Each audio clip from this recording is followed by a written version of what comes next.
දේවාලේ ගම කණ්ඩේ ගෙදර පුත්ගුල්ගල ආරණ්‍ය සේනාසන වාසී පූජ්‍ය කටුකුරුන්දේ ඥානනන්ද ස්වාමීන් වහන්සේ විසින් මීතිරිගල නිස්සරණ වනසෙනසුනේදී නිබ්බාන යන මාතෘකාව යටතේ පවත්වන ලද දේශනා මාලාවේහි දුර්වල ශ්‍රවණ තත්වයේ ගැන සලකා එම ස්වාමීන් වහන්සේ විසින්ම නිවනේ නිවීම ග්‍රන්ථමාලාව ඇසුරින් මෙසේ නැවත තැටිගත කරන ලද බව කරුණාවෙන් සැලකුව මැනවි.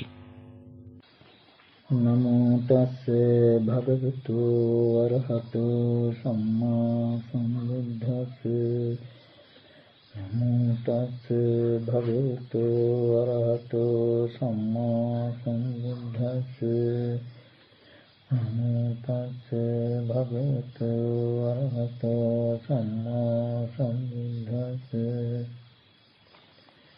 ඒකං සන්තං ඒකං පනිතං යදිදං සබ්බ සංඛාර සමතෝ සබ්බෝපදීපටි නිස්සග්ගෝ අන්නක්ඛයෝ විරාගෝ නිරෝධෝ නිබ්බාන.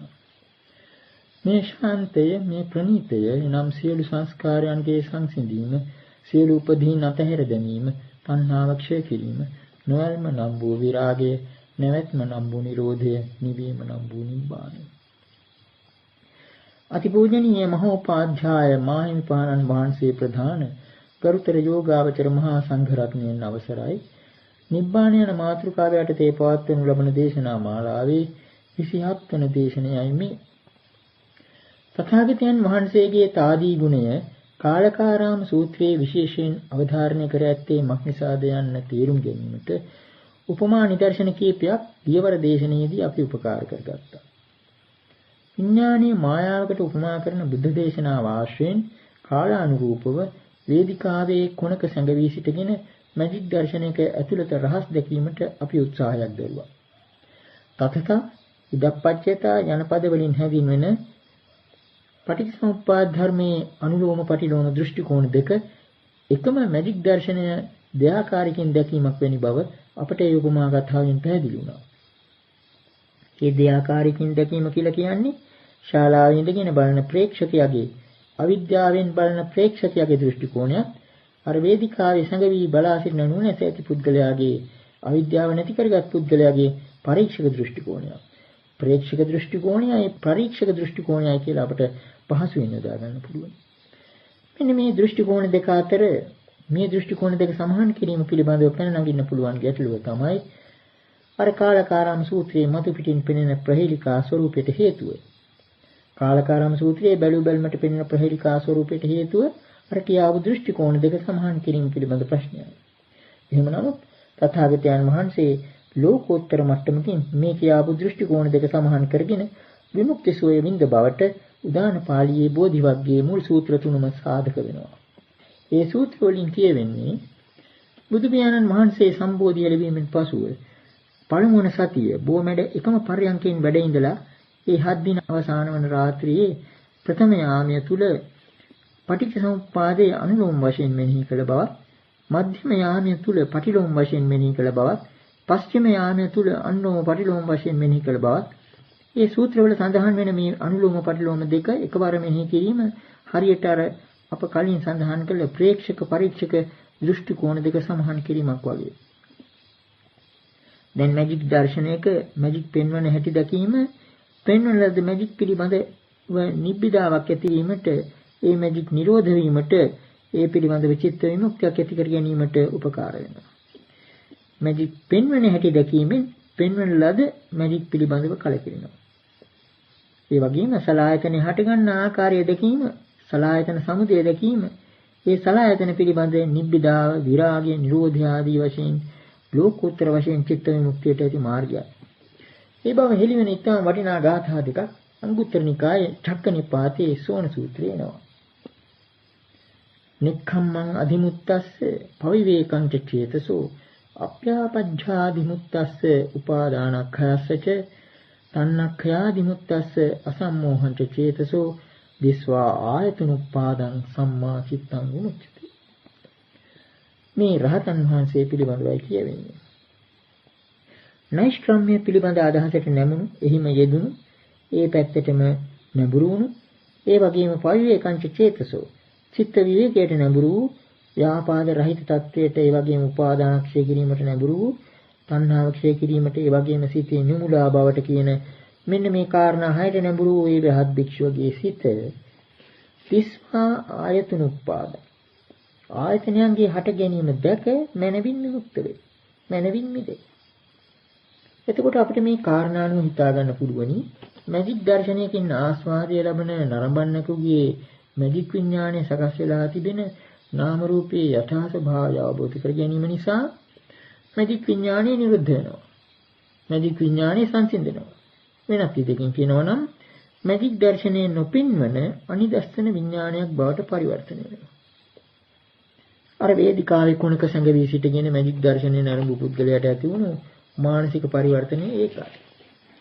මෙන්න මේ කාශයෙන් අපිට තේරුම් ගන්න පුළුවනි රහතන් වහන්සේගේ විඥාන නිරෝධය.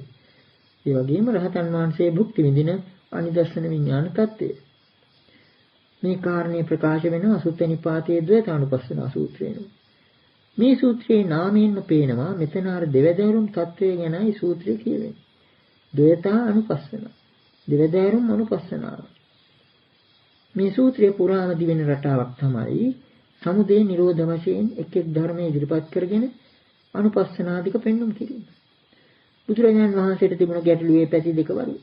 ඉතින් අපට ඕන කාරණේ මෙතන විඥාන නිරෝධය පිළිබඳවයි. ඒ පිළිබඳව කියවෙන්නේ යංකින්ච දුක්ඛං සම්භෝති සබ්බං විඥානපච්චය විඥානස්ස නිරෝධේන නත්‍ය දුක්ඛස සම්භවෝ. ඒතමාදීනවං ඤත්වා දුක්ඛං විඥානපච්චය විඥානෝපසමාභික්ඛෝ නිච්ඡාතෝ පරිනිප්පුතෝ. යංකින්ච දුක්ඛං සම්භෝති සබ්බං විඥානපච්චය. යම් කිසි දුකක් හටගනීද ඒ සියල්ලම විඥානය ප්‍රත්‍ය කරගෙන. විඥානස්ස නිරෝධේන නත්‍ය දුක්ඛස සම්භවෝ. විඥානය නිරුද්ධ වීමෙන් දුක් හට ගැනීමක් නැත. ඒතං ආදීනවං ඤත්වා දුක්ඛං විඥානපච්චය විඥාන පත්‍ය කරගෙන ඇති වෙන දුක පිළිබඳ මේ ආදීනවේ දැනගෙන විඥානෝපසමාභික්ඛෝ නිච්ඡාතෝ පරිනිබ්බුතෝ. විඥානයේ සංසිඳීමෙන් ඒ රහත් භික්ෂුව තෘෂ්ණා කුසගින්න නිවාගෙන පිරිනිවේ. මේන් අපට අර මැජික් දර්ශනයත් විඥාන මායාවත් අතර සංසන්දනය තවදුරටත් පැහැදිලි කර ගන්න පුළුවන් වෙනවා. මැජික් දර්ශනයක වගේම විඥාන මායාවෙත් මායාකාරී ස්වરૂපයේ මූලික හේතුව රූප සංඥා. රූප නිසා රූප සංඥාව නිසා ඇති වෙන නැත්නම් නැති කර ගන්නා තණ්හා මාන දිට්ඨි ප්‍රපංච සංඛා සමුදය. තණ්හා මාන දිට්ඨි ප්‍රපංචයන්ගේ නැති කර ගන්නා ගිනීම් හැඳිනීම් ආදී නිසා මේ මුලාව වෙන්නේ. ඒක නිසා මේ රූප සංඥාව නැති කර ගැනීමේ විශේෂ උත්සාහයකුත් තිබෙනවා නිර්වාණය බලාපොරොත්තු වන භික්ෂුවගේ. මේ රූප සංඥාව නැති වෙන තත්ත්වයක් දැක ගැනීමේ කැමැත්ත තමයි අපි කලින් දවසේ කලා විවාද සූත්‍රයෙන් උපුටා දැකූ ගාථාවෙන් කියවෙන්නේ. නසඤ්ඤ සංඤ්ඤා ආදී ගාථා කලින් දවසේ අපි උපුටා දැක්කුවා. ඊට කලිනුත් අපට ඒක දක්වන්න සිද්ධ වුණා. ඒ ගාථාවෙන් පිළිතුරු දෙන්න උත්සාහ කරන්නේ ඊට කලින් ගාථාවකින් අසන ලද රූපේ නැති වෙන තත්ත්වයක් පිළිබඳ ප්‍රශ්නයටයි. කලින් ගාථාවක සඳහන් වෙන කතං සමේතස්ස විභූති රූපං කෙසේ සමන්විත වූ රූපය නැති වේද කියන ප්‍රශ්නයට පිළිතුරු දීමට තමයි අර නසඤ්ඤ සංඤ්ඤා ආදී ගාථාව ඉදිරිපත් කරලා තියෙන්නේ. ඒ ගාථාව විනවතත් මතක් කරගත්තොත් නසඤ්ඤ සංඤේන විසඤ්ඤ සංඤේනෝපි අසඤ්ඤේන විභූත සංඤේ එවං සමේතස්ස විභූති රූපං සංඥා නිදානාහි පపంచ සංඛා.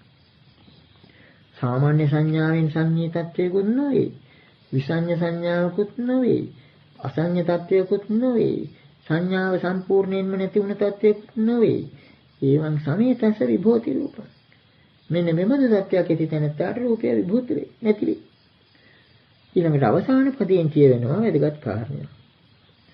සංඥා නිදානාහි පపంచ සංඛා. ප්‍රපංච සංඛාවෝ ප්‍රපංච නිසා ඇති කර ගන්නා ගිනීම් හැඳිනීම් ආදී ප්‍රඥප්තිය ආදී සංඥා නිදාන කොට ඇත්තාහ. සංඥාව නිසා මේ සියල්ල වෙන්නේ කියන එක.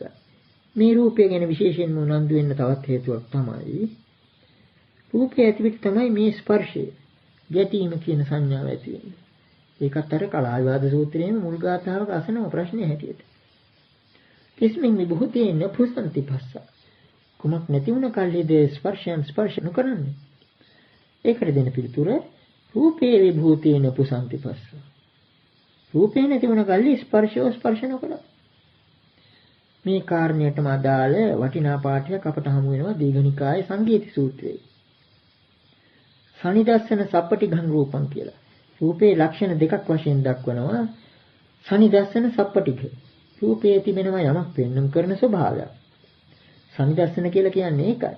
ඒ වගේම සප්පටිඝ ගැටුමක් ලබා දෙන ස්වභාවය.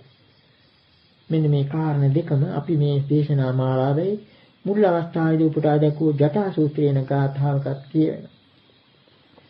යත්තනාමංච රූපංච අසේසං උපරුජ්ජති පටිඝං රූප සංඥාච ඉත්තසා චිජ්ජති ජට.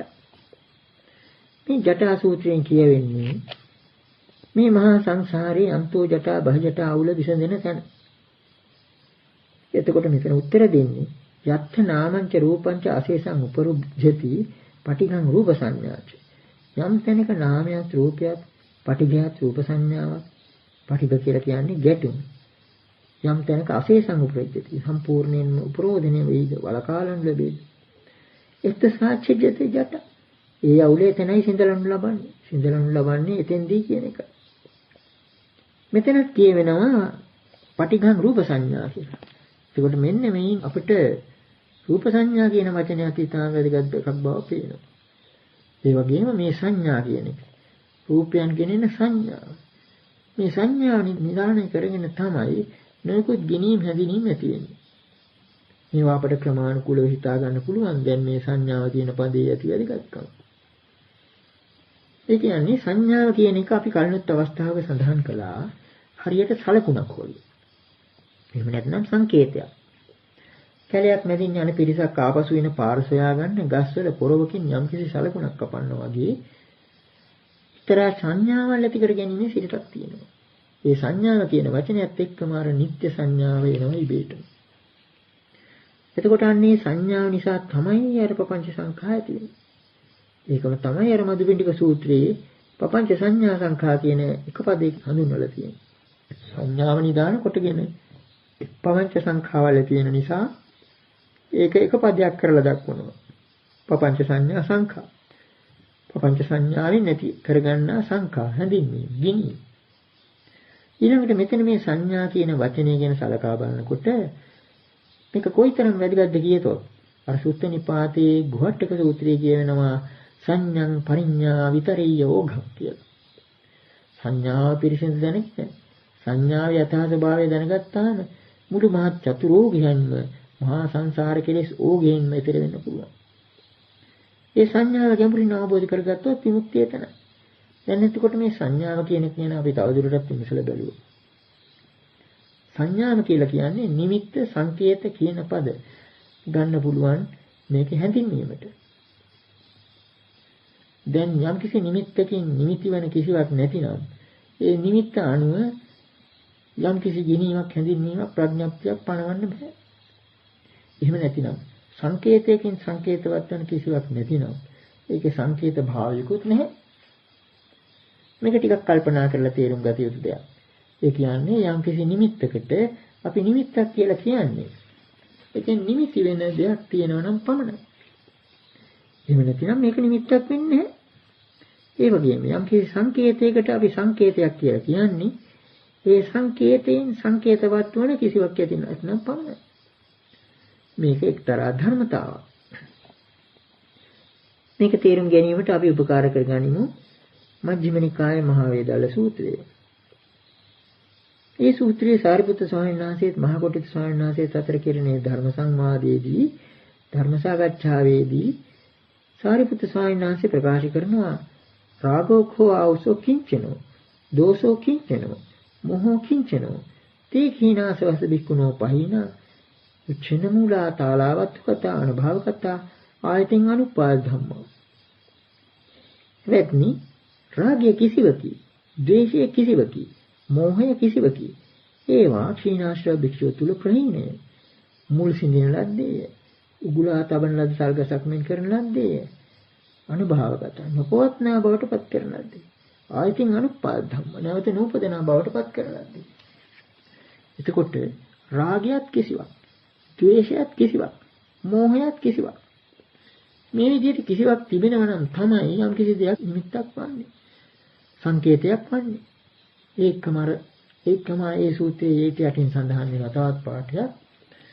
රාගෝ කෝවසෝ නිමිත්ත කරනෝ, දෝෂෝ නිමිත්ත කරනෝ, මෝහෝ නිමිත්ත කරනෝ.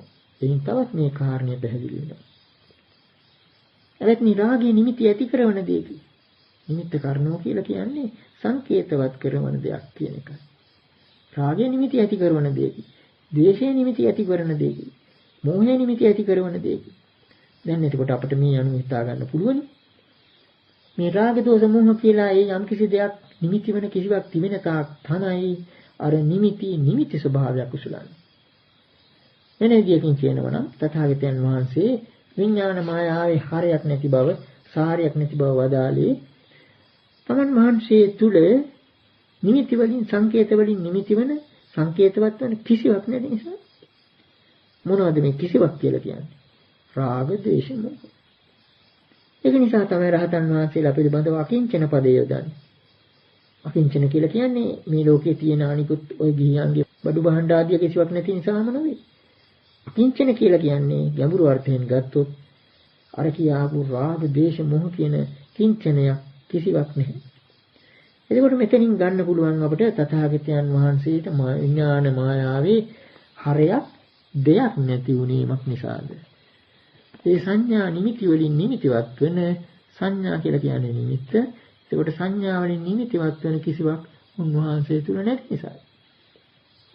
දැන් අර මැජික් දර්ශනය ගැන කල්පනා කරලා බලනවා නම් අර වේදිකාවේ කොනක ඉඳලා මැජික් දර්ශනය නරඹුණු නුවණැස ඇති පුද්ගලයාට මැජික් දර්ශනයේ දෙයක් නැති බව වැටහුණේ. හරියක් නැති බව වැටහුණීමක් නිසාද ඒ තැනට මැජික් දර්ශනය පිළිබඳව අපි සීමිත අර්ථයකින් කියනවා නම් රාග දෝෂ මොහ නැති වුණා වගේ. වෙනත් දෙයකින් කියනවා නම් අර මැජික් දර්ශනයේ ඇතුළත දුටුවට පස්සේ ඒ තැනට හාසයක් එහෙම නැතිනම් සිනහාවක් ඇති වෙන විදියල්මක් නැති වුණා. ඇලුම් කරන දෙයක් මැජික් දර්ශනයේ දකින්නකොට සිනහ යනවා. අර මැජික් පෙන්වන තැනත්තාගේ හොරකම් දැක්කට පස්සේ සිනහ වෙන තැනක් නැහැ. ඒකේ හාසයට ඉඩක් නැහැ. ඒ නිසා හාසයට තුරු දෙන ඇල්මක් මොහු තුල නැහැ. ත්‍රාසයට තුරු දෙන ගැටුමකුත් නැහැ. අර ශාලාවේ ඉඳලා බලන පුද්ගලයන් බය වෙනවා. නමුත් මේ තැනට කිසිම බයක් නැහැ. ඇතුළත හොර පේන නිසා. ඒ වගේම කුතුහලයකුත් නැහැ. මෝහය නැති වීම නිසා. මේවා ඒකෙන්නේ වැඩි ටික පේන නිසා, නූල් සූත්‍රය පේන නිසා මුලා වීමකුත් නැහැ. එතකොට සීමිත අර්ථයකින් අපිට හිතා ගන්න පුළුවන් හාසයක්, ත්‍රාසයක්, මුලා වීමක් නැත්තේ අර මැජික් දර්ශනය ඇතුළත පිළිබඳ අවබෝධය නිසා. අවිද්‍යාව නැති වුණා తాවකාලිකව. අන්නේ ධර්මතාවන ඔබට හිතා ගන්න පුළුවනි. මේ නිමිති සංකේත ආදී සංකේතවත් වන්නේ මේ අප තුලම සත්‍ය තුලම තිබෙන ලෝභ දෝෂ මොහ කියන මෙන්න මේ ධර්ම නිසා බව. ඒ ලෝභ දෝෂ මොහ ඇති තාක් අර සංඥා නිසා රාග දෝෂ මොහ කුලප්පු වීමක් තියෙනවා. සංඥාවල ඇත්ත වශයෙන්ම නිමිති ස්වභාවයක් තියෙනවා. ඒවා සංකේත බවට පත් වෙනවා. රහතන් වහන්සේ පිළිබඳව මේ සූත්‍ර දේශනාවල සඳහන් වෙනවා. විශේෂයෙන්ම සුත්ත නිපාතේ මාගන්ධිය සූත්‍රයේ අවසාන ගාථාව ඉක්තාම වැදගත් ගාථාව. ඒ ගාථාවේ කියවෙනවා රහතන් වහන්සේ තුල එක්තරා සංඥා විරක්ත බවකුත් ප්‍රඥා විමුක්ත බවකුත් තියෙනවා කියලා. සංඥා පිළිබඳව විරාගයකුත් ප්‍රඥාවෙන් නැති වුණු විමුක්ත බවකුත් තියෙනවා කියලා. ඒක කියවෙන්නේ මෙහෙමයි. සංඥා විරක්තස්සන සම්ති ගන්ධා පඤ්ඤා විමුක්තස්සන සම්ති මෝහ සංඥංච දිට්ඨිංච යේයක් ගහේසුන් තේ ඝට්ටයන්තා විචරಂತಿ ලෝකේ. සංඥා විරක්තස්සන සම්ති ගන්ධා සංඥාව පිළිබඳව විරක්ත වූ රාගයක් කැල්මක් නැති තැනැත්තාට ගැටෙන්නේද? පඤ්ඤා විමුක්තස්සන සම්ති මෝහ ප්‍රඥාවෙන් විමුක්ත වූ පුද්ගලයාට මෝහයෙන් මුලා වීමක් නැත. සංඥා දෘෂ්ටියක් යම් කෙනෙක් අල්ලා ගත්තා වුණා ඔහු ලෝකේ ගැටෙමින් හැසිරේ. එතකොට මේ සංඥා විරක්ත ප්‍රඥා විමුක්ත තත්ත්වය සමහර සූත්‍රවල සඳහන් වෙනවා අනාසවං චේතෝ විමුක්තිං පඤ්ඤා විමුක්තිං කියන පදවලින්. රහතන් වහන්සේ පිළිබඳව සමහර විට උදලා තිබෙනවා අනාසවං චේතෝ විමුක්තිං පඤ්ඤා විමුක්තිං ඉත්තේව ධම්මේ සයං අභිඤ්ඤා සච්චිකත්වා ආදී වශයෙන්. අනාශ්‍රව වූ චේතෝ විමුක්තියකුත් පඤ්ඤා විමුක්තියකුත් ඒ චේතෝ විමුක්ති කියන අදහසයි අර සංඥා විරක්ත කියන එකෙන් ප්‍රකාශ වෙන්නේ. පඤ්ඤා විමුක්තියයි පඤ්ඤා විමුක්තස්ස කියලා සඳහන් වෙන්නේ. එතකොට මේ අනුව අපිට හිතා ගන්න පුළුවන්. අර සංඥාව නිසා සංඥාව කියන්නේ මිරිඟුවක්. ඒ මිරිඟුව ඔස්සේ දිව යන මෝහයක් රහතන් වහන්සේලාට නැහැ. ඒ වගේම මේ සංඥා නිමිතිවත් වන්නේ නැති නිසා නිමිතිවත් වන්නේ නැති නිසා රහතන් වහන්සේලා අර විඥාන මායාවේ තිබෙන ගැටවලට අහු වෙන්නේ නැහැ. සංඥා විරත්තස්සන සම්තිගන්ත. මැජික් දර්ශන පෙන්වන තැනත්තාගේ මැජික් කාර්යයගේ ගැටවලට අහු වෙන්නේ නැහැ. මෙන්න මේ නිසා තමයි රහතන් වහන්සේලා අනීජෝ ඨිතෝ ආදී වචන වලින් දක්වලා තියෙන්නේ. නොසෙල් වෙන අකල තත්ත්වයක් රහතන් වහන්සේලා තුල තිබෙනවා. අර මිරිගෝසේ දුව යන්නේ නැති තත්ත්වයක්. මජ්ක්‍ධිම නිකාය ආනන්ද සප්පාය සූත්‍රය ආරම්භ කරන්නේ බුදු පියාණන් වහන්සේ අනිච්චා භික්ඛවේ කාම අතුච්ඡා මුසාමෝස ධම්මා මායාකතනේතම් භික්ඛවේ බාලලාපනං යේච දිට්ඨ ධම්මිකා කාම යේච සම්ප්‍රායිකා කාම යාච දිට්ඨ ධම්මිකා කාම සංඥා යාච සම්ප්‍රායිකා කාම සංඥා උභයමේතං මාර දෙයයන් මාරාසේස විසියෝ මාරාසේස න්‍යාපෝ මාරාසේස ගෝචර. මේ කියන්නේ අර මැජික් දර්ශනය ගැන කියාපු අදහස් වලට බොහෝ දුරට සැසඳෙන විදිය කියමනක් මෙතනින් කියවෙන්නේ. අනිච්චා වික්‍රේ කාම. මහණෙනි මේ කාමය අනිත්‍යය. තුච්ඡ හිස්ය. මුසා බොරුය. මෝස ධම්ම මුලා කරවන ස්වરૂපයෙන් යුක්තය. මායා කතමිය තම් වික්‍රේ මායාකාරයක මැජික් කාර්යක විසින් කරන ලද දෙයක් බඳුයි. බාලේ ලාපන. අර ශාලාවේ සිටින මෝඩින් ලවා නන්දොඩවන විදිය දේවල්. ඊළඟට ඒවා මොනවද කියන එක තව විස්තර වශයෙන් කියන්නේ යේච දිට්ඨ ධම්මිකා කාම යේච සම්ප්‍රායිකා කාම. මේ ජීවිතය පිළිබඳව යම් කාමයෝ වෙද්ද ඒවා පරලෝක පිළිබඳව කාම සංඥාවනු මේ කියාපු දෙකම උපයමේතං මාර දෙය. මේ දෙකම මායාගේ රාජධානිය. මාරාසේස විසියෝ මායාගේ වශී පවත්නා ප්‍රදේශයයි. මාරාසේස නිවාපෝ මායාගේ ඇමයි. මාරාසේස ගෝචරෝ මායාගේ ගොදුරු බිමයි. ඔය ආදී වශයෙන් බුදුරජාණන් වහන්සේ ප්‍රකාශ කළේ අන්නර සංඥා නිමිතිවත් නොවන සංකේතවත් නොවන තත්වයක් මානසික තත්වයක් කෙනෙකුට ලබාගත හැකි නිසා. අන්නේ කාරණේ එතකොට මෙයින් පැහැදිලි වෙනවා. විඥානය පිළිබඳ මායාවත් මේ මැජික් දර්ශනයත් අතර සංසන්දනයේ එක්තරා ගැඹුරක් තිබෙනවා. මේ නිමිතිවත් වන ආකාරය. මෙන්න මේ අනුව අපිට හිතා ගන්න පුළුවනි සංඥා විරත් වීමට සංඥා පිළිබඳ විරාගයක් ඇති කර ගැනීමට ඒ සංඥා අවබෝධ කරගත යුතුයි කියලා. සංඥං පරිඤ්ඤා විතරේ යෝගං සංඥා පිළිබඳව පිළිසින දැනගත්තොත් ඒ අවස්ථාවේදී අර කියාපු මුලාවල් කෙනෙකුට ඇතිවන්නේ නැහැ. රහතන් වහන්සේ පිළිබඳව අනිමිත්ත අපනිත ශුන්්‍යත කියලා විමුක්ඛ තුනක් ගැන කියනවා. නිමිත්තකින් යම්කිසි දෙයක් නිමිති වීම ගැන අපි සඳහන් කළා. එහෙම නිමිති ගැනීමක් නැති තැනක යම්කිසි කෙනෙක් එහෙම නිමිති ගන්නේ නැත්නම් ඒ තැනත්තා තුළ ප්‍රනිධියක් ඇති වෙන්නේ නැහැ. ප්‍රනිධි කියලා කියන්නේ යම්කිසි දෙයකට යොමු වීමක්, බලාපොරොත්තු වීමක්. ඊළඟට යම්කිසි දෙයක් පිළිබඳව යොමු වීමක්, බලාපොරොත්තු වීමක් නැතිනම් ඒ පිළිබඳව ප්‍රයත්නක සාරයකුත් නැහැ. එතන අනිමිත්ත අපනිත ශුන්්‍යත කියන විමුක්ඛ තුනේ එක්තරා ක්‍රමානුකූලත්වයක් තියෙනවා. අනිමිත්ත කියලා කියන්නේ අපි මෙතෙක් විස්තර කළ ආකාරයට නිමිති නොගන්නා තත්ත්වය. රාග දෝෂ මොහ නැති సంతානි ලෝකයේ තිබෙන නිමිතිවත් වන්නේ නැහැ. නිමිති ස්වභාවයටපත් වෙන්නේ නැහැ. ඉතින් අනිමිත්ත. එහෙම නිමිති ගැනීමක් නැති තැනක ප්‍රනිධියක්. ආශාවක්, බලාපොරොත්තුවක්, යොමු වීමක්, යමක් දෙසට යොමු වීමක් නැහැ. හරියට අර මැජික් දර්ශනයේ පෙන්වන දේවල් පිළිබඳව කලකිරීම ඇති වුණාට පස්සේ මේ මැජික් දර්ශනය බලන්න හිතෙන්නේ නැහැ. ඒ පැත්තට යොමු වීමක් නැහැ. ප්‍රනිධියක් නැහැ.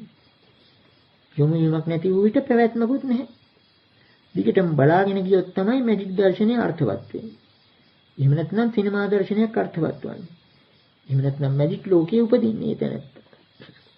මැජික් ලෝකයේ සකස් වෙන්නේ පැවැත්මක් පිළිබඳ සාරයක් තියෙනවා නම් පමණයි. මේක ගැඹුරින් කල්පනා කරගත්තොත් එහෙම පිටින්ම විඥානය පිළිබඳ මායාවේ ඇතුල් පැත්ත පෙනෙනවා මේකේ. නිමිති ගැනීමක් නැති තැන ප්‍රනිධියක් යොමු වීමක් බලාපොරොත්තුවක් නැහැ. බලාපොරොත්තුවක් යොමු වීමක් නැති තැන පැවැත්මක් පිළිබඳ සාරයක් නැහැ. ඔන්නෝක නිසා තමයි අනිමිත්ත, අපනිහිත, ශුන්්‍යත කියන මේ පද තුන රහතන් වහන්සේ පිළිබඳව යෙදලා තියෙන්නේ. මේ පද තුන වෙනත් ආකාරයකින් යෙදලා තියෙනවා. අපි කලින් අවස්ථාවක විග්‍රහ කළ නිබ්බාන පටිසංයුක්ත සූත්‍රය ගැන. අපපතිට්ඨං, අපවත්තං, අනාරම්මණං කියලා. අපපතිට්ඨං කියලා කියන්නේ ප්‍රතිෂ්ඨාවක් නැති. ප්‍රතිෂ්ඨාව ප්‍රනිධිය නිසා ඇති වෙනවා. ඒ කියන්නේ දුක්ඛානුපස්සනාව නිසා ප්‍රනිධියක් නැති වෙනවා. එතකොට එතන අපපතිට්ඨ තත්ත්වයක්. ප්‍රතිෂ්ඨාවක් නැහැ. අපවත්තං කියලා කියන්නේ අර අනාත්මානුපස්සනාව නිසා ප්‍රයත්නක් පිළිබඳ සාරයක් නැති බව වැටහෙනවා. හරයක් කියලා කියන්නේ දීර්ඝ කාලයක් පවතින දෙයක්. ගහක් අඳුන ගන්න අරටුව තියෙනවා කියලා කියන්නේ කාලයක් පවතින දෙයක්. අනිත් දේවල් නැති වෙලා යන්න පුළුවන් කොළ එහෙම අරටුව තියෙනවා. ඒ විදිහට ප්‍රයත්නක් පිළිබඳ හැඟීමක් නැහැ. එතකොට අනාරම්මන අරමුණක් නොගන්නා බව. අනිමිත්ත තත්ත්වය. අනිච්චානුපස්සන. මෙන්න මේ කාරණාව අපිට තවත් පැහැදිලි වෙනවා මේ කියාපු උපමාව ආශ්‍රයෙන්. අනිමිත්ත අපනිත ශුන්්‍යත කියන පද. අපපතිට්ඨං අපවත්තං අනාරම්මණං ආදී පද. මේ හැම එකක්ම වඩාත් අර්ථවත් වෙනවා මේ උපමාව ආශ්‍රයෙන්.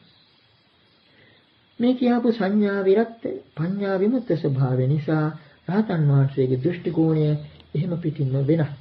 ලෝකයේ දෘෂ්ටි කෝණයට වඩා. ලෝකයේ ඇත්ත හැටියට පෙන්වදී රහතන් වහන්සේට බොරු. ඊතරම් මහ පුදුම විශාල පරිතරයක් ඇති වෙනවා මේක නිසා. ඒ කාරණය තමයි සුත්ත නිපාතයේ ද්වේතානුපස්සනා සූත්‍රයේ මෙතනක සඳහන් වෙන්නේ අනුපස්සනා දෙකක් වශයෙන්. යම් භික්කවේ සදේවකස්ස ලෝකස්ස සමාරකස්ස සබ්‍රාහ්මකස්ස සස්සමන බ්‍රාහ්මනියා පජාය සදේව මනුස්සාය ඉදං සත්‍යන්ති උපනිජ්ජායිතං ඉදමර්යාණං ඒතං මුසාති යථා භූතං සම්මප්පඤ්ඤා සුදිට්ඨං අයං ඒකානුපස්සන යම් භික්කවේ සදේවකස්ස ලෝකස්ස සමාරකස්ස සබ්‍රාහ්මකස්ස සස්සමන බ්‍රාහ්මනියා පජාය සදේව මනුස්සාය ඉදං මුසාති උපනිජ්ජායිතං තදමර්යාණං ඒතං සත්‍යන්ති යථා භූතං සම්මප්පඤ්ඤා සුදිට්ඨං අයං ဒ ුතියානුපස්සන මේ කියවෙන්නේ මහණෙනි දෙවියන් මරුන් බමුණු සහිත ලෝකයා විසින් මහාන බමුණන් දෙවි මිනිසුන් සහිත ප්‍රජා විසින් යමක් මේ සත්‍යයයි කල්පනා කරන ලද්දේද ඒ මාර්යයන් වහන්සේලා විසින් මේ මුලාවකයි මනා ප්‍රඥාවෙන් දක්නා ලද්දේ ඒකානුපස්සනාව. අනික් අනුපස්සනාව මොකක්ද? මහණෙනි දෙවියන් මරුන් බමුණු සහිත ලෝකයා විසින් මහාන බමුණන් දෙවි මිනිසුන් සහිත ප්‍රජා විසින් මේ මුසාවකයි කල්පනා කරන ලද්දේද ඒ මාර්යයන් වහන්සේලා විසින් මේ සත්‍යය යථාභූත වශයෙන් සම්‍යක් ප්‍රඥාවෙන් දක්නා ලද්දේ. කොයිතරම් විශාල වෙනසක්ද පරතරයක්ද කියලා මේ හිතා ගන්න පුළුවන්. ඒ කාරණේ ඊළඟට ගාථාවලින් කියවෙනවා. කලිනුත් සමහර අවස්ථාවලදී අපි උද්දෘත වශයෙන් දැක්වූ ගාථා. අනත්තනි අත්තමානින් පස්ස ලෝකං සදේවකං නිවිච්ඡං නාම රූපස්මින් ඉදං සත්‍යන්ති මඤ්ඤති යේන යේනහි මඤ්ඤන්ති තතෝ තං හෝති අන්තා තං හිතස්ස මුසා හෝති මෝස ධම්මං ඒච්ඡං අමෝස ධම්මං නිබ්බාණං තදරියා සච්චතෝ විදු තේ වේ සච්චාභි සමයා නිච්ඡාතා පරින්දු අනත්තනි අත්තමානින් පස්ස ලෝකං සදේවකං අනාත්ම වූ දෙයක ආත්මයක් දක්නා දෙවියන් සහිත ලෝකයා දෙස බලව. නිවිට්ඨං නාම රූපස්මි නාම රූපය තුලට වැදගෙන රිංගාගෙන ඉදං සත්‍යන්ති මඤ්ඤති මේ සත්‍යයයි හඟි. යේනයි මඤ්ඤන්ති තතෝ තං හෝති අඤ්ඤත යම් යම් දෙයක් පිළිබඳව මඤ්ඤණා කරද්ද හඟිද්ද ඒ මඤ්ඤණා කිරීම නිසාම ඒ අන්‍යාකාරයකට පරිවර්තනය වෙයි. යමක් දෙයක් හැටියට ගත්තොත් ඒ දෙය විපරිණාම ධර්මයට යටත් වෙනවා. ඒක වෙනස් වෙන්න පටන් ගන්නවා. දෙයක් හැටියට ගත්තේ නැත්නම් වෙනස් වීමක් පිළිබඳ ප්‍රශ්නයක් පැන නගින්නෙම නැහැ. එතකොට යමක් දෙයක් උනේ හැටියේ ඒක වෙනස් වෙන්න පටන් ගන්නවා. ඒකත් එක්කම අර පුද්ගලයාත් වෙනස් වෙනවා. මේ පරිණාමයත් එක්කම ඊළඟට ඉතින් ශෝක වැළපීම් ආදියත් එනවා. එයම එහි මුලාව වේ. දෙයක් පිළිබඳ මුලා ස්වභාවය මොකක්ද? අන්න අර මඤ්ඤණාව නිසා වෙනස් වෙන්නට පටන් ගන්නවා. සුළු කාලයක් පවතින මුලා කරන සුළු දෙයකේ එහෙම නැත්නම් මක් නිසාදයක් ඒ සුළු කාලයක් පවතින මුලා කරන දෙයක් හේ. ඔන්න ඊළඟට කියවෙනවා නිවන පිළිබඳව. අමෝස ධම්මං නිබ්බාණං තදරියා සත්‍යතෝ විදු. නිවන මුලා නොකරවන ස්වභාවයක් ඇති දෙයකි. තදරියා සත්‍යතෝ විදු ආර්යයන් වහන්සේලා ඒ සත්‍ය වශයෙන් දැනගත්ත. තීවේ සත්‍යාභි සමය. ඔහු මේ සත්‍ය අවබෝධ කර ගැනීමෙන් නිච්ඡාතා පරිනිබ්බුත. තෘෂ්ණා කුසගින්න නිවාගෙන පිරිනිවියා හුවේ. එතකොට මෙතෙක් ප්‍රකාශ කළ අදහස් තව දුරටත් සිතේ තැන්පත් කර ගැනීමට අපි තවත් නිදර්ශනයක් ගනිමු. මේවා මේ සියල්ලම හකුලා දක්වන නිදර්ශනයක්. යාළුවන් දෙදෙනෙක් ලෑලි කැබැල්ලක සායම් දෙවර්ගයකින් මොකක්දෝ අඳිනවා. කිට්ටු වෙලා බැලුවොත් පේන්නේ දාම්පෙතක් අඳිනවා, කොටු අඳිනවා. දෙන්න එක්ක හවුල් වෙලා දාම්පෙතක් ඇඳලා. ඊළඟට කිසි වටිනාකමක් නැති කැට කැබලි ටික කරගෙන ඒ වයින් අර වගේ සායම් දෙපාටක් ගාලා සකස් කර ගන්නවා ඉත්තන්ට. දැන් එතකොට දාම්පෙතත් හරි ඉත්තනුත් සූදානම්. දැන් කොච්චර යාළුවන් වුණත් හවුල් වෙලා මේ වැඩේ කළත් මේ දාම්පෙතේ නිත්තන්ගෙන් වැඩ ගන්න නම් පිල් දෙකක් හැටියට බෙදෙන්න ඕන. ද්වයතාව. දැන් ඉතින් දෙන්න අර ඉත්තන් බෙදාගත්තා. දැන් ක්‍රීඩාව ආරම්භ කරනවා. දෙපිලක්. ද්වයතාව. අපි නිතර සඳහන් කළ ද්වයතාව මෙතෙන්දි මතුවෙනවා. යම් කිසි දෙයක් ක්‍රියාත්මක වීමට දෙකක් අවශ්‍ය වෙනවා. ඒකම මේ දෙදෙනාගේ සිත්වල ජය පරාජය කියලා තවත් ද්වයතාවක සේයාවක් ඇති වෙනවා. ජයයි පරාජයයි කියන බලාපොරොත්තුව. නමුත් දෙන්න තාම විනෝදයටයි, කාලය ගෙවා දැමීමටයි, නිකම් විනෝදයටයි මේ දාම් ක්‍රීඩාව කරගෙන යන්නේ. සෙල්ලමට නමුත් තරගයක්. තරගයක් නමුත් සෙල්ලමක්. ඉතින් ওই විදිහට මේ දාම් ක්‍රීඩාව කරගෙන යන අතරේ මෙතෙන්ට එනවා එක්තරා පරිත්‍යාගශීලී විනෝදකාමී. එයා කල්පනා කරනවා මේ දාම් ක්‍රීඩාව වඩාත් උද්‍යෝගිමත් කිරීමට නම් මේකට තෑග්ගක් දෙන්න පුරුදු වෙන්න ඕන කියලා. මේ දාම් ක්‍රීඩාවෙන් දින තැත්තාට 1000ක් දෙන්න පුරුදු වෙනවා. දැන් එතකොට මෙතන සිට සාමාන්‍ය විනෝදයට කාලය ගෙවා දැමීමට කරන ක්‍රීඩාවක් නෙවෙයි. මෙතන කොච්චර යාළුවන් වුණත් දැන් මෙතන තිරෙන්නේ ලෝභය ඉදිරිපත් වුණ නිසා පොරයක්. රුපියල් 1000ක් දිනා ගැනීමෙත් පොරයක්. දැන් ගෙනියන. දැන් ඉතින් දාඩිය දමාගෙන මේ ඉත්තන් අදිනවා. මේ ඉත්තන් දැන් ඇත්තන් වෙලා. අර නොවටිනා ඉත්තන් දැන් දහසක් වටිනා ඇත්තන් කරගෙන අදින්නේ මේ. මෙහෙම ඇඳගෙන යන අතරේ තවත් මෙතෙන් එනවා එක්තරා විකෘත මානසික තත්ත්වයක් ඇති දාමරික පුද්ගලෙක්. යම් කිසි අනියම් හේතුවක් නිසා මේ තැනැත්තා මාර කාලයක් පෙන්වලා මේ තරගයට අලුත් නීතියක් එකතු කරනවා. මේ තරගකරුවනු බලාගෙන සිටින අය තමාගේ අතට අරගෙන අලුත් නීතියක් එකතු කරනවා. දිනන එක්කෙනාට 1000ක් ලැබෙනවා. හැබැයි පරදින එක්කෙනා මෙතනම මරනවා. දැන් එතකොට මේ සෙල්ලම කොහොමද? දැන් සෙල්ලම ලෙල්ලමක් වෙලා. දැන් මිතුරන් දෙදෙනාට එකිනෙකා පේන්නේ හතුරන් හැටියට. දැන් මේක ක්‍රීඩාවක් නෙවෙයි. දැන් දමන්නේ හීන්දායි. දැන් අර මරණයෙන් ගැලවීමට කරන එහෙම නැතිනම් මර උගුලෙන් ගැලවීමට කරන ප්‍රයත්නයක් හැටියටයි ක්‍රීඩාව යන්නේ. මේ ක්‍රීඩාව ඉවරුනේ හැටි අපි දන්නේ නැහැ කොහොමද කියලා. නමුත් මෙතනින් අපිට ගන්න පුළුවනි මේ කාරණේ ආශ්‍රයෙන් තේරුම් ගන්න පුළුවනි අර නොවටිනා ඉත්තන් ඒ වායේ අර සංඥාවක් වටනා පාට ගිරින්නේ. ඒ වායි ළඟට දෙපිලක් වුණා. ඊළඟට ඒ ඉත්තන්ට පණ ඇවිල්ලා වගේ ඇත්තන් වුණා. මේ සියල්ලම සිද්ධ වුණේ අර තණ්හා මාන දිට්ඨි මඤ්ඤණා නිසා. අර දෙදෙනාගේ సంతානිය ඇති වුණ සිටිවිලි නිසා. ඒක කොයිතරම් ඉහවහා ගියාද කියතොත් විශේෂයෙන්ම අර මරණය පිළිබඳ තර්ජනය පැමිණි අවස්ථාවේ ඉඳලම මේ දෙදෙනාට මේ යාළුවන් දෙදෙනාට දාම් පෙතම ලෝකයක් වුණා. මුළු මහත් අවධානයම අර දාම් පෙතේ තියෙනවා. ජීවිතයත් මරණයත් අතර සටනක්. ඒකට මේක පැත්තක්. මේ තමයි ලෝකය. කවදාවත් ඉවර වෙන්නේ නැති දාම් ක්‍රීඩාව. අපි අනිත් පැත්ත අරගෙන බලමු.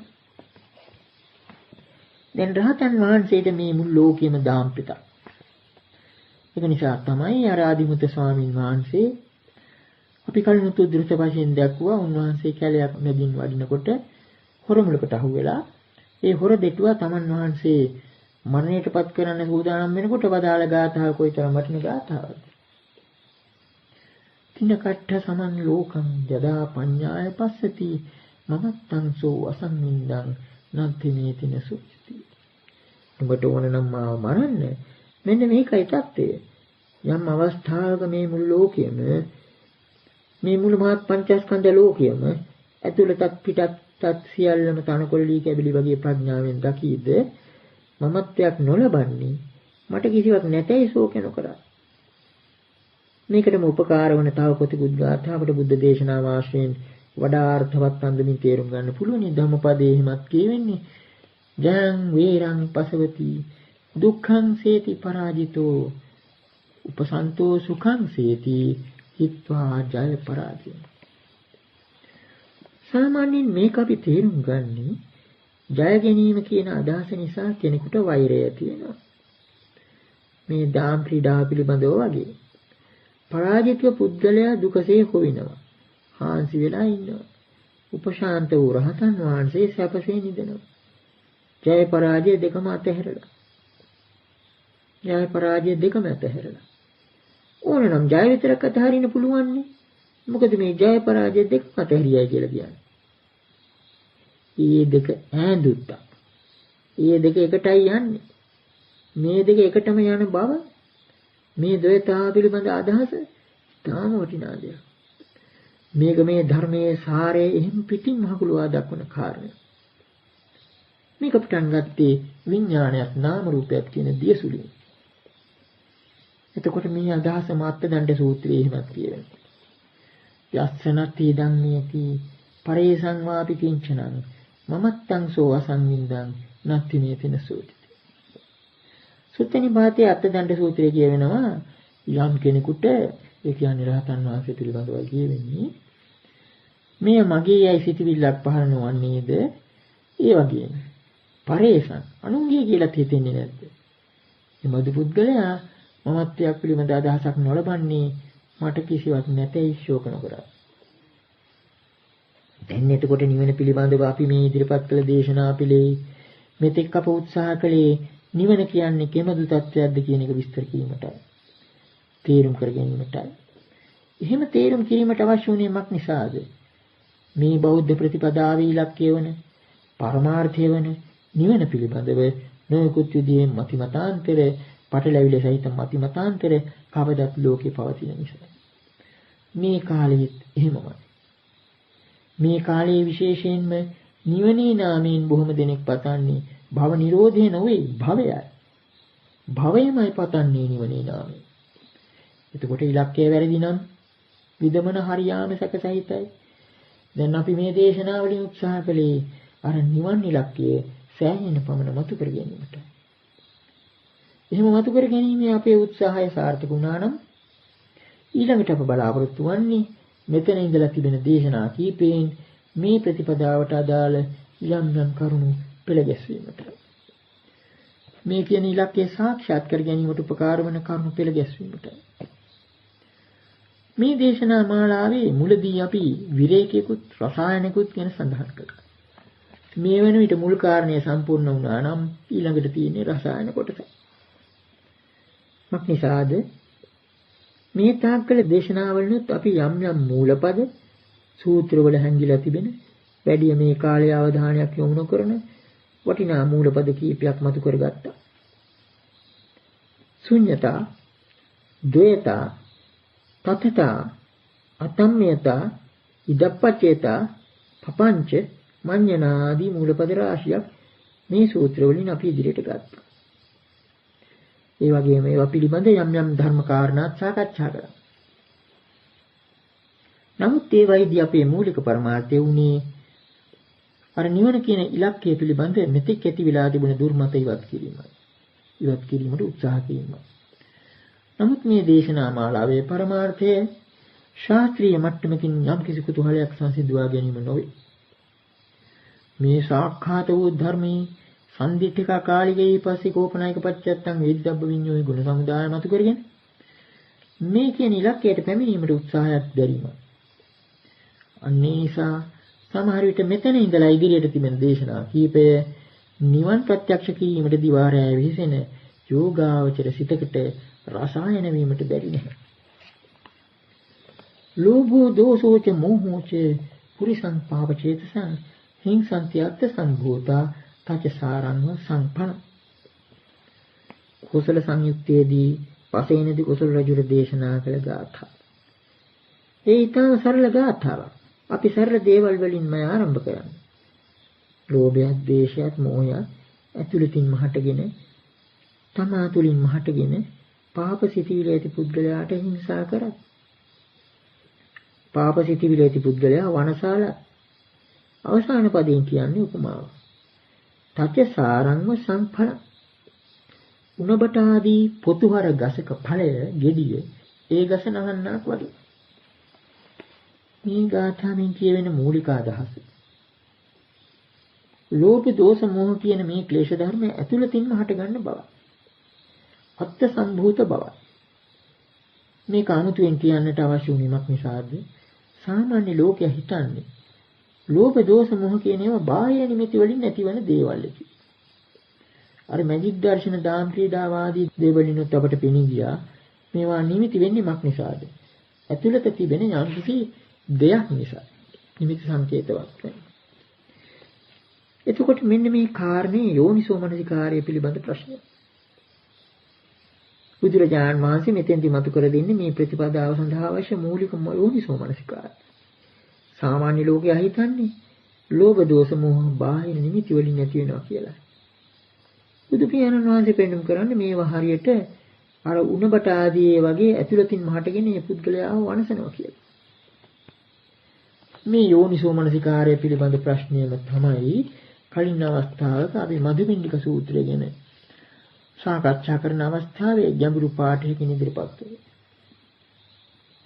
ඒකේ කොටසක් අපි නැවත මතක් කරගත්තොත් චක්කුංච පටිච්ච රූපේ ච උප්පජ්ජති චක්කු විඥානං ආදී වශයෙන් ගිහිල්ලා යං සංජානාති තං විතක්කේති යං විතක්කේති තං පපංචේති යං පපංචේති තතෝ නිදානං පුරිසං පපංච සංඥා සංඛා සංදාචරಂತಿ අතීතානාගත පච්චුප්පන්නේසු චක්කු විඤ්ඤේයේසු රූපේසු කියලා අර දීර්ඝ පාඨයක් මధుමිණ්ඩික සූත්‍රයේ සඳහන් වෙනවා. එතනින් කියවෙන්නේ නිදර්ශනක් වශයෙන් කියවොත් අසත් රූපයක් නිසා ඇස පිළිබඳ විඥානයක් හට ගන්නවා. ඒ කාරණා තුනේ එකතු වීම ස්පර්ශය හැටියට හඳුන්වනවා. ඊළඟට ඒ ස්පර්ශය ප්‍රත්‍ය කරගෙන වේදනාව ඇති වෙනවා. යමක් විඳීද ඒ හඳුනා ගන්නවා. යම් වේදේති තං සංජානාති. අන්න දැන් මෙතෙන්දි ගත්තොත් යම් සංජානාති තං විතක්කේති. අන්න සංඥා කියන තැන ඉඳලා අපි මේක විග්‍රහ කරන්න ගියොත් යමක් හඳුනා ගනීද ඒ පිළිබඳව විතර්ක කරා. යම් විතක්කේති තං පපංචේති. යමක් පිළිබඳව විතර්ක කරයිද ඒ පිළිබඳව ප්‍රපංච කරයි. ඒ විතර්කම ඉහවහා යාම. යම් පපංචේති තතෝ නිදානං පුරිසං පපංච සංඥා සංඛා සමුදාචරಂತಿ අතීතානාගත පච්චුප්පන්නේසු චක්කු විඤ්ඤේයේසු රූපේසු. යමක් පිළිබඳව ප්‍රපංච කරයිද ඒ හේතු කොටගෙන. අතීත අනාගත වර්තමාන වූ ඇසින් දත යුතු රූපයන් පිළිබඳව පංච සංඛාවෝ අර කියාපු පුද්ගලයාව මැඩලත් අභිභවනය කරා. ඒකත් හරියට අර උණබට ආදී ඵලයෙන් මේ ගස වෙනසෙන අදහසම මෙතනින් කියවෙන්නේ. එතකොට ආයෝනිසෝ මනසිකාරය ඇති වෙන්නේවක් නිසාද කියන එකත් මෙතනින් පැහැදිලි වෙනවා. යෝනිසෝ මනසිකාරය යටපත් වෙන්නේ ආයෝනිසෝ මනසිකාරයට ලැබෙන්නේ ලෝකයේ අරවා ඉහවහයන් නිසා. අර විතර්ක ප්‍රපංච ආදීන් අරව වැඩි ගියාට පස්සේ මේවා කොහෙන් පටන්ගෙන කොහෙන් ඉවර වුණාද කියලා බලා ගන්න බෑ. මහා ජංජාලයක් අන්තෝ ජටා බහිජට තත්ත්වයක් ඇති වෙනවා. මේ යෝනිසෝ මනසිකාරය පිළිබඳ ප්‍රශ්නය කොයිතරම් වැදගත්ද කියන එක අපිට තවත් හෙළි වෙනවා අර සුත්ත නිපාතයේ සංයුත්ත නිකායේ සගාතික වර්ගයේ දකින්න ලැබෙන සුචිලෝම සූත්‍රය. සුචිලෝම යක්ෂයා බුදුරජාණන් වහන්සේගෙන් ඉතාම වටිනා ගාථාවක් අහනවා. ඒට පිළිතුරු වශයෙන් බුදුරජාණන් වහන්සේ ඊටමත් වටිනා ගාථා තුනකින් පිළිතුරු දෙනවා. අසන ප්‍රශ්නේ මොකක්ද? රාගෝච දෝසෝච කුතෝ නිදාන අරති රති ලෝමහංසෝ කුතෝජා කුතෝ සමුත්ථාය මනෝ විතක්කා කුමාරකා වංකමි වස්සජන්ති. බුදුරජාණන් වහන්සේ ඊට දෙන පිළිතුරු ගාථා. රාගෝච දෝසෝච හිතෝ නිදාන අරති රති ලෝමහංසෝ ඊතෝජා ඊතෝ සමුත්ථාය මනෝ විතක්කා කුමාරකා වංකමි වස්සජන්ති. ස්නේහජාත සම්භූතා නිග්‍රෝධමිව කන්දජා පුතෝ විසත්තා කාමේසු මාළුවාව විතතා වනේ යේනං පජානන්ති යතෝ නිදානං තේනං විනෝදෙන්ති සුනෝ හිලක්ඛ තේ දුත්තරං ඕගමිමං තරන්ති අතින්න පුබ්බං අපුනබ්භව. එතකොට මේ ගාථා තේරීමේදී අපට අටුවාමකින් නිවත් වෙන්න සිද්ධ වෙනවා. මක් නිසාද? ලොකු ගැටළු විදියේ පදයක් එතන කියවෙනවා. මුල් ගාථාවේ සුචිලෝමයක්ෂය ආසන ප්‍රශ්න පිළිබඳව බොහෝ මුද්‍රණවල ඒ වගේම අටුවා හැම පිළි අරගෙන තිබෙන පාඩය පිළිබඳවයි අපිට මෙතන තිබෙන ගැටලුව. අටුවාව යොදන්නේ කුමාරකා ධංකමේ වස්සජන්ති. දැන් මෙතන අපි ගත්තේ වෙන පාඩයක් වංක කියලා. ඉස්සෙල්ලා මේ අටුවාව දෙන අදහස තේරුම් කරමු. අටුවාව තෝරන හැටියට යක්ෂය අසන්නේ රාගෝච දෝසෝච කුතෝ නිදාන. රාගයත් ද්වේෂයත් කොයින්ද හටගන්නේ?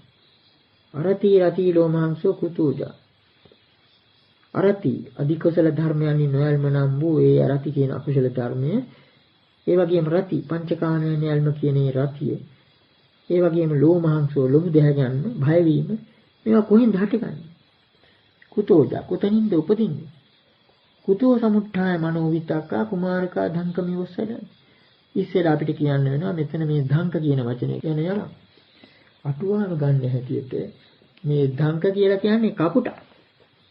මහා දීක කතාන්තරයක් ඉදිරිපත් කරනවා මේ ගාථාව තේරීමට අටුවා. යම්සේ ගම්දරුවෝ කපුටන් අල්ලාගෙන දිග නූලකින් උන්ගේ පාදයෙන් බැඳලා මුදා හරිද්ද. එතකොට අර කපුටන් ඈත පියාඹගෙන ගිහිල්ලා ආපහු කරගෙවිලා විත් අර දරුවන්ගේ පාමුලේ වැටෙද්ද අන්නේ විදිහට කියලා ඊළඟට තෝරනවා අර කියාවු මනෝ විතර්ක. මනෝ විතක්ක කියන පදේ දෙකට කඩනවා. අකුසල විතර්ක කුසල් මනස, අකුසල විතර්ක කුසල් මනස, කුසල් සිත වික්ෂේප කරා. ඒ කියන්නේ අර ගම් දරුවන් කපුටක මුදා හැරියාම ඈතට පියාඹලා ගිහිල්ලා කපුටා ආපහු පාමුල වැටෙන්නා වගේ අකුසල් විතර්ක කුසල් සිත වික්ෂේප කරයි කියලායි තෝරන. නමුත් අපිට මේක වෙන ආකාරයකට තෝරන්න සිද්ධ වෙනවා. සමහර මුද්‍රණවල තිබෙනවා කුමාරකා වංකමි වස්සජන්ති කියන පාඨය. මේ පාඨය පිළිගත්තොත් වකාරයේ ආගමාක්ෂරයක් හැටියට සලකන්න පුළුවන්. එහෙම ගත්තොත් කුමාරකා අංකං නිවස්සජන්ති. දරුවන් මවකගේ යකේ නික්මෙන්නාක් මෙනි. මවකගේ යකේ හැර විසිර යන්නාක් මෙනි කියලා තේරුම් ගන්න. එහෙම ගත්තොත් අපිට මේ ගාථාව සම්පූර්ණයෙන් තෝරන්න වෙන්නේ බුදුරජාණන් වහන්සේ ගාථාවට දෙන පිළිතුරු ආශ්‍රයෙන් අපි ගත්තොත් රාගයත් ද්වේෂයත් ඊතෝ නිදාන මෙතනින්ම ඇතුළතින්ම හටගත්තු දේවල්. අරතියත් රතියත් ඒත් ඇතුළතින්ම. ඊතෝ සමුත්ථාය මෙතනින්ම පැන නැගිලා. මනෝ විතර්කය අපි ඒක එක පදයක් හැටියට ගන්නවා. දෙකට කඩන්නේ නැතුව. මනෝ විතර්කය මෙතනින්ම පැන නැගී කුමාරකා අංකං ඉවෝසජන්ති. දරුවන් මවකගේ යකේ හැර යන්නා මෙන් ඉසිරේ.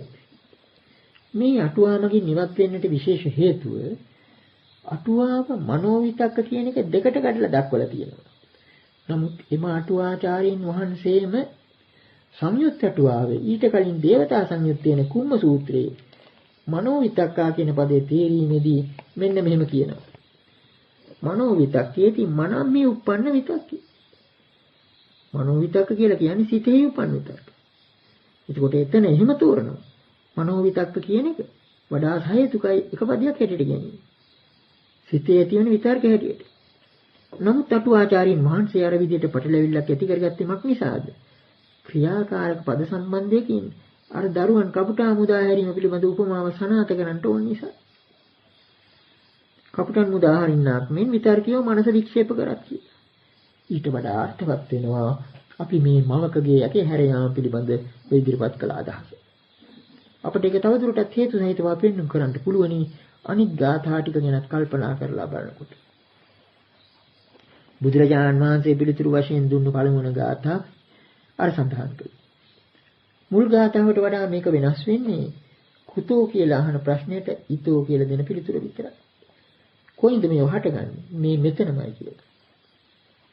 ඊළඟට දෙවන ගාථාවෙන් කියවෙනවා ස්නේහජා අත්ථ සම්භූතා නිග්‍රෝධස්සේව ඛණ්ඩජා පුතෝ විසත්තා කාමේසු මාළුවාව විත්තාමන. එතන ගැඹුරු අදහසක් කියවෙනවා. ස්නේහජා මේ ස්නේහ කියන වචනේ අර්ථ රාශියක් තියෙනවා. සෙනෙහස, දේශීයා, ඒ කියන්නේ තෙතමනි, තණ්හා කියලා ওই විදිහේ අර්ථ රාශියක් තියෙනවා. ඒ අර්ථ ගණනාවක්ම මෙතන උපකාර කරගෙන තිබෙන බවයි පෙනෙන්නේ. බුදුරජාණන් වහන්සේ මෙතන යොදාපු උපමාවේ නුග ගහක අතු වලින් බේරෙන අරලු උපමාවට අරගෙන තියෙනවා. නුග ගහේ අරලු බහින්නේ ස්නේහජා, දියසීරාව උපකාර කරගෙන. ඒ වගේම අත්ථ සම්භූතා අකිලතින්ම හටගන්න. ඊළඟට අනිත් උපමාව පුතු විසත්තා කාමේසු. එහෙම හටගෙන කාමයන්හි වෙන්වෙන්ම ඇලෙනවා. මෙතන මේ උත්තර දෙන්නේ අර මනෝ විතර්ක පිළිබඳව. අර මනෝ විතර්ක ඇතුළතින්ම හටගෙන බාහිරව තියෙන කාමයන්හි ඇලෙනවා. උපමාව තමයි හරියට නුග ගහක අරලු අතු වලින් බැහැගෙන ගිහිල්ලා පොළොවේ හයි වුණාට පස්සේ මූල කඳ සොයාගන්න බෑ. අයෝනිසෝ මනසිකාරයට ඕනේ හැටියට ඉඳ තියෙනවා. ලොකුවට හැදුණු නුග ගහක් බලනකොට මේකේ මුල්ම කඳ මොකක්ද කියලා හොයාගන්න බෑ. මක්නිසාද දේශීරාව නිසා තමා තුලින් මහටගත්තු දේවල් වලට යට වුණා. ඒකම තමයි ඊළඟ උපමාවෙනුත් දෙන්නේ. මාළුවාව විතතාවයි. මාළුවා වැල කියන එක සම්කිසි ගසක දෙබලක සමහර විට කුරුල්ලක මාළුවා වැලක ඇටයක් ගෙනල්ලා තැන්පත් කළාම කාලයක් ගිහිල්ලා මාළුවා වැලක් හැදෙනවා. එහෙම හැදිලා ගහත් වසාගෙන ගස මතින් පැතිරෙනවා. මේ අනුව මේ උපමා දෙකෙන් පිනින්නේ. එතකොට අර අයෝනිසෝ මනසිකාරයට ඉඩ ලැබෙන හැටි. මේවා ඇතුළතින්ම හටගෙන වැඩි යාම නිසා විතර්ක ප්‍රපංච ආදීන් වැසී යාම නිසා මේ මුල සොයා ගන්න බෑ. යෝනිසෝ මනසිකාරයට ඉඩ නැති වෙනවා. ඔය අදහසයි මෙතන කියවෙන්නේ. එතකොට අපි අර දරුවන් පිළිබඳ උපමාව මෙතනට කිට්ටු කරන්න තවත් හේතුවක්. මක්සාද මවකගේ යකෙන් නික්මෙන දරුවන් ගැන කියාගෙන යනකොට එතෙන්ටත් අර ස්නේහජාත සම්භූතා කියන පද දෙක අර්ථවත් කරගන්න පුළුවන්. ස්නේහජා ස්නේහයෙන් හටගත් අත් සම්භූත මවකට අයිතිකම කියන හැටියට සලකන්න පුළුවන් දරුවන්. අනිත් එක මේ ගාථාවල මුලින් ඉඳලා අගටම කියවෙන්නේ මේවා හට ගන්න තැන පිළිබඳව. අර කපුටායලෙම පිළිබඳ කතාවේ නවධාරණය කරන මූලික කාරණේ යටපත් වෙනවා. කුතු නිදාන, කුතු සමුත්ථාන. කොතනින් හටගෙන කොතනින් පැන්න ගිය ආදී වශයෙන්. ඒ විදිහට යන්නේ. ඒකට පිළිතුරු ඊතෝ නිදාන, ඊතෝජා, ඊතෝ සමුත්ථාය කියලා ඒ විදිහටයි. මෙතනින්ම හටගන්නේ. මෙතනින්ම උපදී. ස්නේහජා කියන එක තණ්හාවෙන් හටගත් කියලා ගන්න පුළුවන්. මනෝ විතර්ක කියන දේ වෙනකොට ස්නේහජා අත්ථ සම්භූතා තණ්හාව නිසා උපදින. අත්ථ සම්භූතා ඇතුළතින්ම හට ගන්න. අර නුග ගහ ගැන කියනකොට දියසීරාව. මාළුවා වැල ගැන කියනකොට තියසීරාව. ওই විදිහට අර්ථ ගණනාවක් මේකෙන් මතු කර ගන්න පුළුවන්. ස්නේහජා අත්ථ සම්භූතා නිග්‍රෝධසේව ඛණ්ඩජා පුතු විසත්තා කාමේසු. අර විදිහටම අර ගහ පිළිබඳ උපමාවත්, දැල පිළිබඳ උපමාවත් වගේම පపంచ වශයෙන් කෙලෙස් ධර්ම ඇතුළතින් හටගෙන ඒවා වැඩි ගියාට පස්සේ පුතු විසත්තා කාමයන්හි ඒව ඇරුණාට පස්සේ සොයාගන්න බෑ මේක ඇතුළතින් හටගත්තේ පිටින්ද කියලා. ඉතින් අර මිනිගෝස්සේ යනවා. ඊළඟට අග්ගාථාවෙන් ඊට වටිනා අදහසක් කියනවා. යේනං පජානන්ති යතෝ නිදානං තේනං විනෝදින්ති සුනෝහි යක්ඛ. යම් කෙනෙක් මේ කියාවු කාරණාවල රාග දෝෂ මෝහ මනෝ විතර්ක ආදී මේ හැම එකකම නිදානය යතෝ නිදාන මේව හට ගන්න තැන පජානන්ති මනමින් තේරුම් ගත්ත ආහුද ඔහු ඒවා දුරු කරයි. තේනං විනෝදින්ති සුනෝහි යක්ඛ හොඳට අහන්න යක්ෂය. තේ දුත්තරං ඕගමිමං තරන්ති අතින්න පුබ්බං අපුන භාය. ඔහු නැවත භවයක් ඇති නොවනු පිණිස ඊතර වීමට ඊටාම දුෂ්කර වූ මෙතෙක් ඊතර නොවූ ඒ සංසාර කෙලෙස් මහෝඝයෙන් ඊතර වේ. ශ්‍රද්ධාවන්ත පින්වතුනි, මෙම දෙසුම් පෙළ නොමිලයේ පින්වතුන් අතරටපත් කිරීම අපගේ මූලික බලාපොරොත්තුවයි. පින්වතුනි, මෙම දෙසුම් පෙළට සවන් දීමෙන් පසු නොමිලයේ වැඩි පිරිසකට ශ්‍රවණය කිරීමට අවස්ථාව සලසා දීමෙන් ධර්ම දානමය කුසල් රැස් කර ගන්නා මෙන් ශාසනාලයෙන් ඉල්ලා සිටිමු. ඔබ සැමට තෙරුවන් සරණයි.